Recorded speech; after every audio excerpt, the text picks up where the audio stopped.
we're back. Okay, let's get right on to it. So today I'm going to talk to you guys about, again, revisited, but kind of from new angles. And that is protein. Okay, I'm super excited to talk about the subject of protein, but in a, like I said, a new angle. Here's the thing. I have a client that I've been working with for a little shy of a year. This dude is freaking yoked. Massive dude. 6'3", 225, and built like a rock. I mean, his arms, his biceps are like here. All right, but he's 6'3", mind you. And guess what? He's in the 40 club. What up? He's in the 40 club. So homeboy is in his 40s. And his testosterone should be... Not only is in the 40 club, but he is in the mid 40 club. So here's what's amazeballs about this subject. Because I feel like I am a scientist in the field, because every single person that I coach, I have like notepads upon notebooks of really interesting information that other people who actually have the PhDs who study ketogenesis in the lab, they don't have the full ranges of types, phenotypes, but I do. So here we go. So 6'3", 225, built, solid, mid-40s.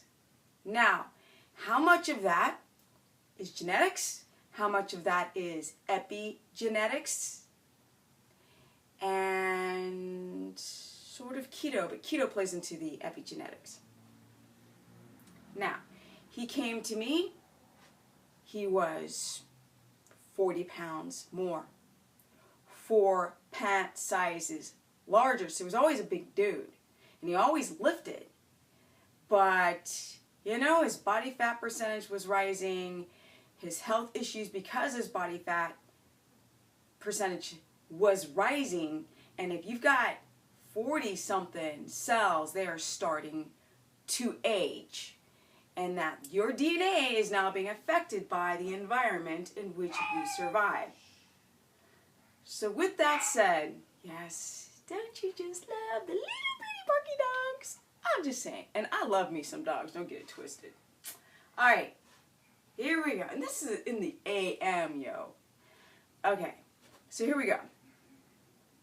Put him on the ketogenic, put him on a ketogenic non-BS protocol, a Steph's protocol, and we started working with his macros. Well, the carbohydrate macros are pretty easy if you want to really be like a warrior and really get into a highly adapted keto state, because you don't mess around with like the ketchup and the onions and, you know, certain nuts and the almonds and things like that that might compromise your carb tolerant threshold, because you don't know what it is unless you sort of use a glucometer or go by that field test and see if you are popping out of or having a difficulty to pop in to ketosis. But whatever, here we go. So super excited. Okay, so homeboy, awesome, sweetheart, big ass teddy bear. Shout out. Okay, here we go. So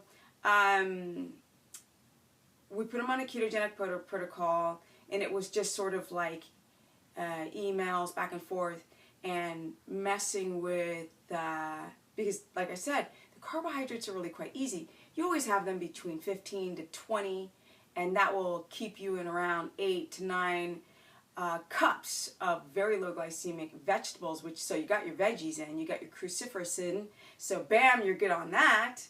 And the fat's kind of easy too. Like, if you're not eating high protein, you got to jack up the fat, because if you're still hungry or if you're still gorging on protein, you're not in ketosis. You might produce ketones, but they're not getting into the cell to be used as energy, and so your brain keeps telling you to eat more. So here we go. So almost a year of playing with macros and sleep and lifestyle and detoxification and using the glucometer, he brought his protein down to a particular number and found the sweet spot, because there was a couple weeks we were going back and forth discussing how much protein, how much hunger, what the glucometer numbers were. But what we both realized was he has very much so a less of a demand for dietary protein because he's so darn keto adapted. He's incredibly anabolic in a building phase. Rather, you are always in a catabolic breakdown and anabolic build up phase, but his homeostatic levels are on friggin' par. They're amazing.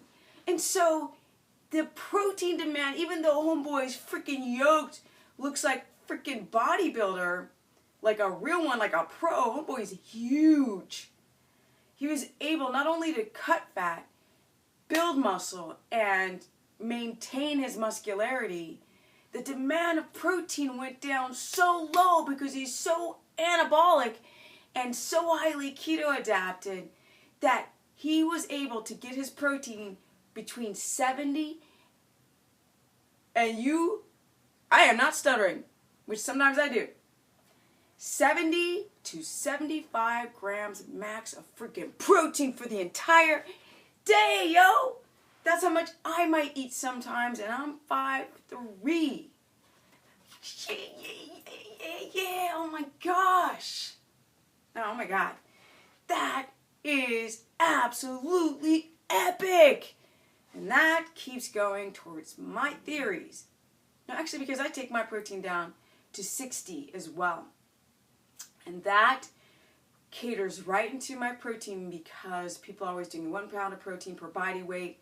That's not applicable when your body is less catabolic. When your body, here we go, your body goes into a state of gluconeogenesis.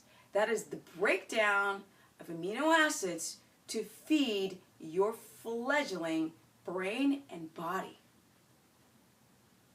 Because we need a constant flow of fuel. We've got millions of metabolic processes happening in the body, and they need energy to be able to do their job. So, if you are less breaking down muscle because your gas tank is empty because you ate a sandwich, are you guys still eating wheat? Get rid of it. Because you guys are eating your rice or whatever, your quinoa.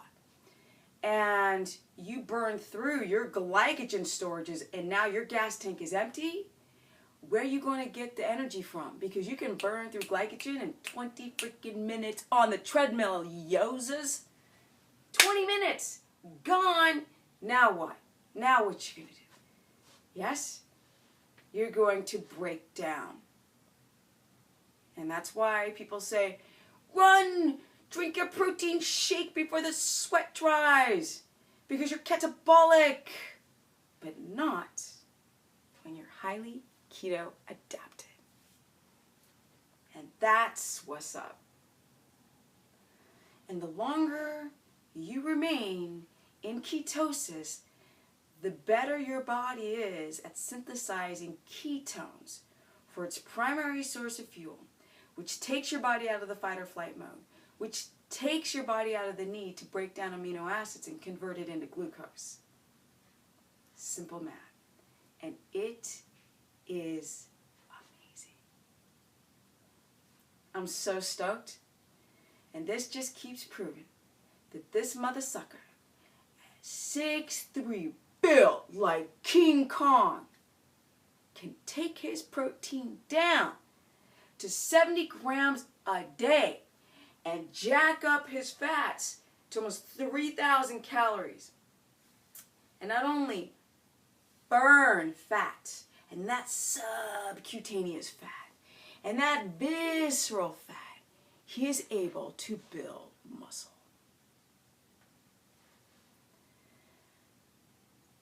I keep saying to you guys, it doesn't make any sense that our hunter-gatherers that really gravitated towards the fatty proteins because they are just chock filled with our fat-soluble vitamins, which are the mother hub vitamins to give our body the nutrients to continue on with life, and the micronutrients, and the minerals, the liver, the brain, the eyes are just booyaka. But the muscle meat, we need methionine. And we need methionine for our methylation process. And we need a nice balance between our methionine and our homocysteine. But when our homocysteine levels become too high, you have methylation problems and detoxification problems.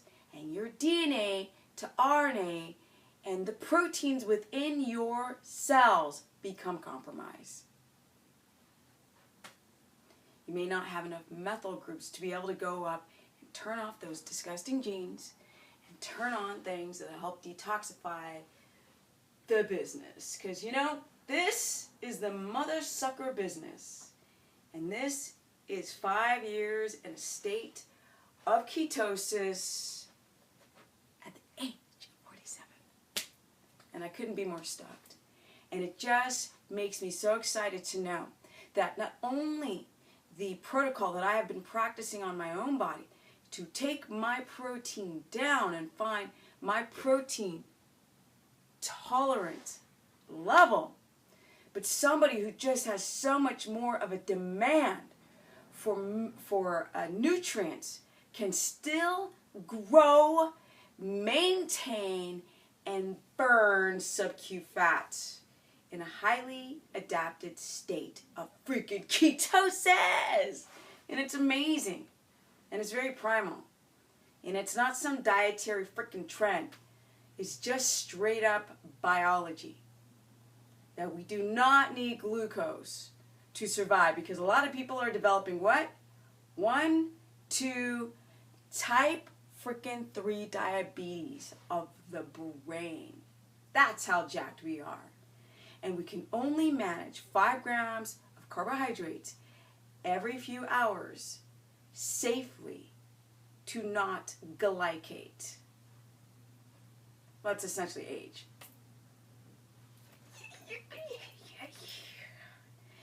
So stoked. It's like the more I learn, the more I just want to get it out there and share it to you guys. And I like to talk about epigenetics, and I like to talk about methylation, or if you have the MTHFR, and I was saying the numbers of the letters in the wrong order before, the MTHFR gene mutation, because of course I'm learning right now as well. But what's so fascinating is that once you become highly keto adapted, the demand of protein goes so down that even if he tried, and his hunger goes down, even if he tried to put in more protein, he can't, because his glucose starts to spike. Because now he's going higher than his protein threshold. That his body now doesn't need a lot of protein to synthesize, repair in the protein in your body. It doesn't need that anymore, because you're constantly in a protein sparing effect. That is the beauty of this non-BS lifestyle. And to know that this guy is in the 40 club and is built like King Kong is just stoked. It's stokage, and that shows me that we have the ability to not age so quickly. And things that were starting to go downhill start to go right back uphill in production. Yes, that your epigenetics will tell you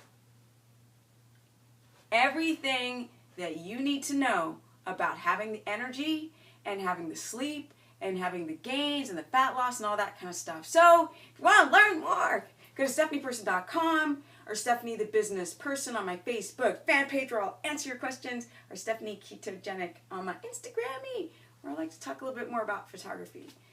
Peace out, guys. Learn more about your protein.